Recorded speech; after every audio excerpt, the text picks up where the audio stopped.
Hey man, what's good YouTube? It's your boy Chon back on the mic, man. Don't forget to go ahead and drop a like. Today I'm going to be bringing you guys the Kevin Durant build on NBA 2K21. We just hit up the My Player Builder. We're going to be running through these pie charts, running through these builds, and we're going to try to resemble the best comparison to KD that we possibly can. But before this video starts, just keep in mind that the way KD plays and the way he is like built, it's so hard to make it on this game without killing all your stats, because as you guys know, KD's listed at 6'9", but people will always say he's 7-footer, he's 6'11", so it's gonna be hard to resemble him as much as we can. But just keep in mind that we're doing this on 2K, and if it was in a real life sense, we could obviously make the build a lot better. But that's just how we're gonna do it. We're gonna try our absolute best to do on this video. But like I said, let's get right into it. Make sure you guys drop a like on this video, hit that subscribe button if you're new, and let's get right into it. So for the position, we're going to go with the small forward position today. I ran through a lot. I feel like shooting guard was just too small, and at that point you just really couldn't do it. And power forward, you can make a case to go that, but at the same time you don't really get the same stats. So small forward was the best one that I have personally found to do this pie chart. And for the skill breakdown, the pie chart that I went with this one, the more shooting, less playmaking. There's pretty much a lot of pie charts you could choose for Kevin Durant. You could make an argument he's a split, which I was looking at as well, but I just feel like he's more of the shooting slash playmaking. And to be real, I haven't really messed with this pie chart much this year, so I want to just go through this and kind of, make a new build. So I'm gonna go with the more shooting, half playmaking pie chart. For the physical profile, I think it's pretty obvious here. We're just gonna go with all speed, because that's the best one you do need on this game. This is the best pie chart without a doubt. And now we're on to the sell your potential. Let's get these stats going. This is what I believe we could do to make it work the best. So we're gonna start with the shooting here. We're gonna max out the shooting, get the free throw up. He's a great free throw shooter, and we'll just bring up the post fade just enough to get 24. That way we get 6 Hall of Fame badges. The max you can get is 25, but I feel like 25 is not really worth it, because they'll be stuck with our bronze at the end of the day. And 24 shooting badges is more than enough, guys. Trust me, you don't even need more than 24. We all know the vibes. So we're gonna go with that. Next up, we got the playmaking. We're gonna max out the pass accuracy, the ball handling, which does get to a 74, but you'll see after we mess with height and stuff, it will get a little bit lower, but it's all good. Post moves, we'll bring that up. We'll get like 18. Yeah, we'll get like 18, so that way we get the goals that we need, and we're not stuck with an extra bronze. Because I think, you get up to 22 on here. Yeah, I don't think we need 22 playmaking badges, so we're just gonna go with the 18. So yeah, we're gonna leave it like that. Next, we're gonna go with the defense. We're gonna max out the perimeter defense, the lateral. We're gonna get the defensive rebounds. Definitely the steals. Steals get you a lot of badge points this year. Blocks will get up there. Offensive rebound. I'm trying to see how we could work this, because we still need room for finishing as well. So for finishing on this pie chart, it's so hard to get a lot of finishing badges. Like, look, for example, let's just say I take down all of these stats and I go up here to try and get close shot. I max out close shot, I still don't even have a finishing badge.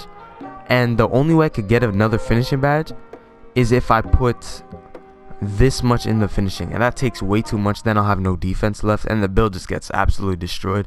So we're just gonna leave the finishing like that, just have the layup and dunk just as a rating purpose. And for the defense, we're just gonna put it all up on these stats, so we could just buff out the finishing badges, sorry, the defensive badges. That way we could get to 7. I want to try to get 8. Hold on, I think there's a way we could get 8. Let me take this down, go all in. I want to try to get 8. There we go. Okay, so 1. Okay, so there, now we're at 8. There we go. That's what I was looking for. Okay, so now we got the 8 defensive badges. So now we got 1 finishing, 24 shooting, 18 playmaking, and 8 defensive badges. KD is grown to be a great defender in the league, so I definitely think those 8 are well worth it. Like I said, unfortunately we couldn't add more finishing badges because of the way this pie chart is made. So obviously, like I said, I'm not dissing, I'm not like ignoring the fact that KD is a good finisher at the rim, but I'd rather prioritize that on defense and shooting than the finishing, if that makes sense. So next, body shape, and body shape never matters on 2K, but we'll probably just go like defined. We'll go like defined, or maybe built. Nah, we'll go defined. All right, so here is where you can get so crazy with it. Like I said, this build is, we're trying to make it as close to KD as possible, so we're gonna probably raise the height a bit. But if you're planning on actually using this build at the park and playing with this build on 2K competitively, then I would say go 6'6". with this build. I would say go 6'6". 6'5" is maybe, but I don't know if you want 6'5". At that point, might as well just go shooting guard. But I think if you are gonna use this build at the park and play with this build, go 6'6", because that way you can get almost an 80 ball handle. And trust me, if you mess with wingspan, you'll be straight. But for right now, we're gonna go 6'8".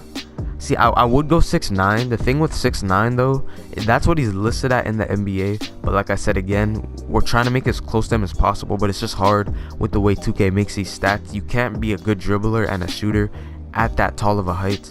So we're gonna just go 6'8" with it. We're gonna leave it at 6'8". The weight, what should we do with the weight here? Minimum weight would get us a lot of speed. So I think we're gonna go minimum weight 185. 6'8", 185. Yeah, we're definitely gonna go with that, because the only thing we lose is strength, with which the strength was already low to begin with, so we don't really need that. And strength on 2K isn't the most important thing. Plus we lose interior defense, which this build won't be an interior defender, so we're definitely gonna go with that. And the wingspan now, if you go minimum, you'll get 70 on the ball handle, which sadly does not get pro dribble moves. Bro, if you could still get pro dribble moves off 70 ball handle, this would be the greatest build ever. I'm telling, like, bro, this would be such a good build. But nah, but I think we're gonna go with probably 82. Probably go with 82. That way we get 83 3-pointer, 85 mid-range. Yeah, so I think this is the best way to do it. We still have a 66 dunk, so we could dunk, not in traffic or anything, but we'll be able to dunk just on a fast break. So we'll go with that. And now for the takeover is personal preference at this point. You can make a case on why he's any of these takeovers, Kevin Durant himself. But I think for just right now, we're just gonna take spot up takeover. I haven't used it yet this year. I've always used the sharpshooter takeover. Sorry, the shot creator takeover. That's my favorite takeover, but why not just switch it up for today's video? And here we go. The build comes out as a sharpshooter, similar to Chris Mullin, Gordon Hayward, and Chris Middleton. Let's get right into the badges, bro. Go left to right here. We're gonna start with the finishing badges. We only have one, like I said, so it could kind of go on anything. For probably right now, we'll probably just put like relentless, to be honest. Finishing badges does not matter. We only get one, you know what I mean? So now we're gonna mess with the shooting badges here, bread and butter. We got 24 to play with. So we're gonna okay, before these badges, I'm gonna take into consideration what it would be like from KD's player build standpoint, but also from a 2K standpoint. For example, when I did the Magic Johnson build, a lot of people were like, why don't you put on flashy passer? It's because it's not really a great badge on 2K. Yeah, you could say you get takeover and all that, but it's like, to be honest, we don't really need flashy passer, you know what I mean? So let's just take that into consideration, get into these shooting badges. Obviously we need range extender, you know what I mean? Obviously we need hot zone hunter. Obviously we need green machine. Those are the big three. It used to be quick draw as well, big four, but quick draw's not in the game anymore, which makes a build like this so much better. Catch and shoot, we could put on like a gold. I actually have catch and shoot on my shooting build this year. It's really good. I love it. Corner specialist is also a good one. Difficult shots is good. Deadeye is good. All these badges are good. You can make a case on why any of them should be gold Hall of Fame.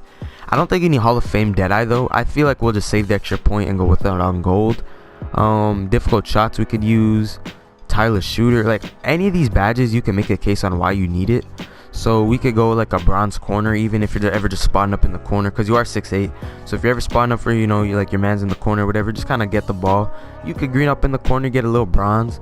Even if you're fading in the corner, you get difficult shots on. All that stuff can work for you. So that's personally how I would do it. But this is just off kind of the top. If I were to really sit down and go more in depth, I could make the best badge set up here, but we're just here for the build, you know what I mean? So now for the playmaking badges, we could go definitely break starter. You know, if you get a rebound, want to throw it out to your boys. Dimer, floor general, handles for days, quick first step. We need those. Space creator, definitely is a good badge. What else we got? Bailout, ankle breaker, downhill. Oh, we already have the badges. I'm bugging. But yeah, see, that's what we could do. Like I said, you could always change it up depending on how you feel about it. This is just if we're using it on 2K per se. You can make unpluckable. We don't have an unpluckable. Okay, we'll probably take off break starter, then we'll go unpluckable. I forgot about, we definitely need unpluckable, especially at 6'8". You're gonna be getting plucked a lot, so definitely have that unpluckable badge on. You definitely need that. So yeah, we're gonna go like that. Like I said, always change it up. If you guys would change up any badges yourself, let me know. And to end it off with these 8 defensive badges, we'll go clamps, we'll go intimidator, we'll go maybe like a silver pick dodger. Yeah, that's the last point we get anyway, because you know screens have always been overpowered on 2K. You need to get around those screens somehow, so we're gonna go with the silver pick dodger. And that's really it, man. So that was it for the Kevin Durant build on NBA 2K21. If you guys are changing anything, let me know. Let's have some conversations, some logical conversations down below in the comment section. As always, it's been your boy Chomp on the mic, man. Make sure you guys drop a like if you enjoyed this video. It takes 1 second and it's completely free. I'd really appreciate that. But yeah, man, make sure you guys wash your hands, don't touch your face, and I'm out, bro.